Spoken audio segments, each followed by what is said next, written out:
Student, welcome to AP study. आज हम इस सॉल्व करने वाले हैं एग्जांपल नंबर 6 को। एग्जांपल नंबर 6 में देखिए क्या लिखा है। Mehul started business on 1 January 2000 with A capital of ₹35,000 and A loan of ₹15,000 borrowed from bank. मतलब मेहुल ने जो है बिजनेस स्टार्ट किया जिसमें जो है वो 35,000 रुपये का कैपिटल इन्वेस्ट किया और 15,000 रुपये का जो है वो लोन लेकर के जो है बिजनेस स्टार्ट किया है।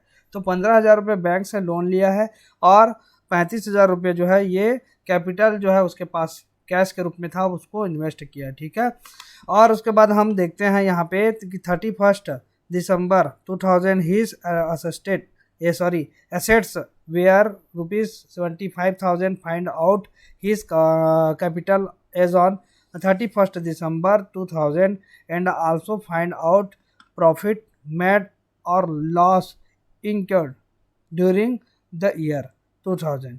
मतलब कहने का तात्पर्य है कि क्लोजिंग कैपिटल हमको फाइंड आउट करना है और प्रॉफिट फाइंड आउट करना है। ठीक है, तो हम सबसे पहले क्लोजिंग कैपिटल फाइंड आउट करेंगे। तो क्लोजिंग कैपिटल फाइंड आउट करने के लिए हमको जो है क्या करना पड़ेगा, क्लोजिंग एसेट्स को देखना पड़ेगा।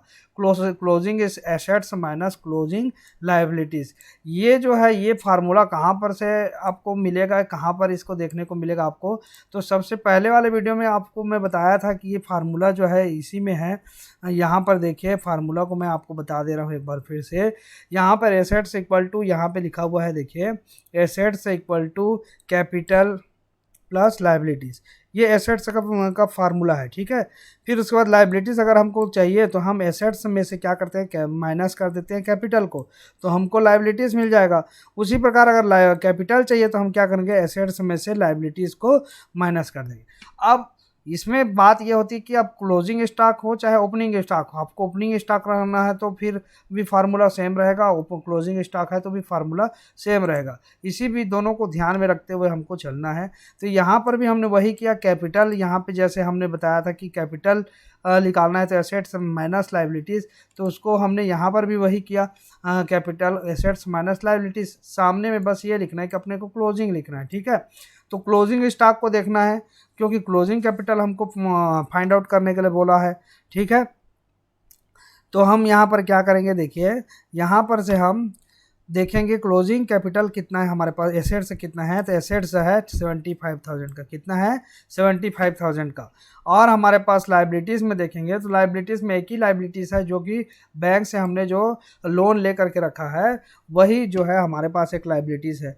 तो इस 75,000 में इस 15,000 को माइनस कर देंगे तो हमारा क्या जाएगा, जो है क्लोजिंग कैपिटल आ जाएगा। तो 75,000 में 15,000 को माइनस कर दिए तो 60,000 हमारा क्या आ गया, क्लोजिंग कैपिटल आ गया। ठीक है, उसके बाद हम आगे बढ़ेंगे।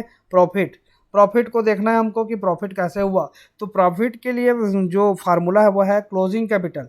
यहाँ पर देखिए ये क्लोजिंग कैपिटल हमने निकाला, तो इसी क्लोजिंग कैपिटल को लिखेंगे, माइनस कर देंगे ओपनिंग कैपिटल, तो हमारा क्या आ जाएगा, प्रॉफिट आ जाएगा। तो क्लोजिंग कैपिटल तो हमने इस फार्मूला से निकाल लिया पहले, तो इसी 60,000 जो आया है इसी 60,000 को यहाँ पर हमने इनपुट कर दिया और उसके बाद माइनस कर देंगे 35,000। ये 35,000 कहाँ से है, तो ये कैपिटल ऑफ 35,000 ये कब की डेट में है, तो 1 जनवरी 2000 की डेट में है। मतलब ये ओपनिंग कैपिटल है, तो इसको ओपनिंग कैपिटल को हमने माइनस कर दिया क्लोजिंग कैपिटल से, तो हमारा यहाँ पर जो आया 25,000 ये जो है हमारा क्या हो जाएगा, प्रॉफिट हो जाएगा। ठीक है, तो यही हमको निकालने के लिए क्वेश्चन में बोला गया है और इसी को हमको जो है निकाल करके आंसर के रूप में लिखना है, सॉल्यूशन। ठीक, तो ये क्वेश्चन अगर आता है तो आपसे बन जाना चाहिए, ये क्वेश्चन सरल है। उसके बाद हम क्वेश्चन नंबर 7 को ध्यान में रखकर बनाते हैं। क्वेश्चन नंबर 7 मतलब एग्जाम्पल 7 है, find out the opening capital of Amit from the following information. यहाँ पे इंफॉर्मेशन दिया हुआ है। पहला जो इंफॉर्मेशन है वो है assets amounted ₹1,20,000 and liabilities amounted ₹25,000 at the end of the year.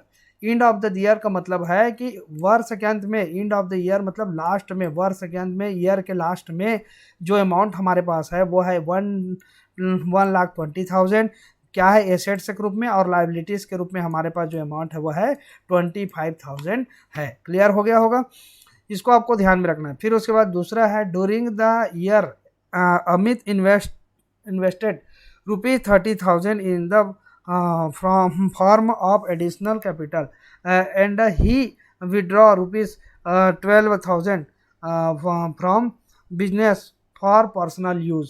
कहने का तात्पर्य है कि अमित ने जो है 30,000 यहाँ पर दिया है, अमित ने इन्वेस्ट किया 30,000 एडिशनल कैपिटल। एडिशनल कैपिटल का मतलब होता है एक्स्ट्रा जो कैपिटल है उसको इन्वेस्ट किया। उसके बाद फिर उसने विड्रॉ किया जो है पर्सनल यूज के लिए। बिजनेस से कितना रुपये विड्रॉ किया? ये विड्रॉ किया है 12,000 रुपये विड्रॉ किया। ठीक है।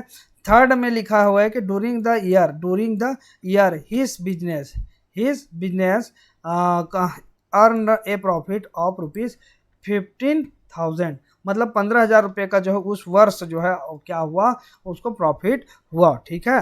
तो इसका हमको क्या क्या निकालना है, तो यहाँ पर लिखे फाइंड आउट द क्या ओपनिंग कैपिटल। ओपनिंग कैपिटल निकालना है। तो यहाँ पर ओपनिंग कैपिटल निकालने से पहले हमको क्या करना पड़ेगा, क्लोजिंग कैपिटल निकालना पड़ेगा। तो यहाँ पर देखिए हम क्या कर ले रहे हैं, क्लोजिंग कैपिटल भी निकाल कर देख लेते हैं। क्लोजिंग कैपिटल इक्वल टू होता है closing assets minus closing liabilities. तो क्लोजिंग एसेट्स कितना है 1,20,000। ठीक है, 1,20,000 यहाँ पर से मिल गया। और यहाँ पर से क्लोजिंग जो है लायबिलिटीज़ कितना है 25,000। तो इसको माइनस कर दे तो हमारे पास आ गया 95,000 आ गया। क्या आ गया 95,000। अब यहाँ पर देखिए ओपनिंग कैपिटल क्या लिखा है, ओपनिंग कैपिटल निकालना है हमको। तो ओपनिंग कैपिटल के लिए क्या होगा, तो ओपनिंग कैपिटल के हमारे पास ये क्लोजिंग कैपिटल नहीं होगा, ये क्लोजिंग एसेट्स होगा। क्या होगा, assets, closing assets plus drawing minus additional capital minus profit. तो क्लोजिंग कैपिटल निकालने के लिए हमको पहले तो क्लोजिंग एसेट्स हमारे पास कितने का है 1,20,000 का। 1,20,000 हमने लिख दिया, प्लस आहरण कितने का, ड्राइंग कितने का है तो 12,000 रुपये का, माइनस कर देंगे एडिशनल कैपिटल 30,000। एडिशनल मतलब बाद में जो एक्स्ट्रा लगाया वो 30,000 का था, ये सेकंड नंबर वाले ट्रांजेक्शन से पता चला। फिर उसके बाद प्रॉफिट कितना, वो थर्ड ट्रांजेक्शन से हो रहा है पता चल रहा है। तो एडिशनल को और प्रॉफिट को माइनस करेंगे, क्योंकि ये बात का है। आहरण को इसलिए हमने प्लस किया क्योंकि हमारे पास जो कुल कैपिटल था उसमें से आहरण का जो निकाल लिए हैं तो उसको जोड़ेंगे, तब ना हमको शुरुआत में कितना था वो पता चलेगा।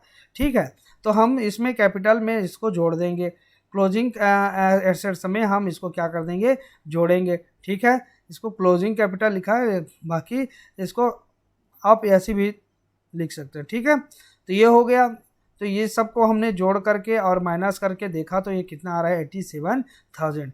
तो इस प्रकार से जो है आप एक क्वेश्चन नंबर 7 को सॉल्व कर सकते हैं, एग्जाम्पल 7। ठीक है, एग्जाम्पल 8 ठीक इसी प्रकार का है। इसको भी आप अच्छे ढंग से अगर बनाना है तो बना लीजिएगा।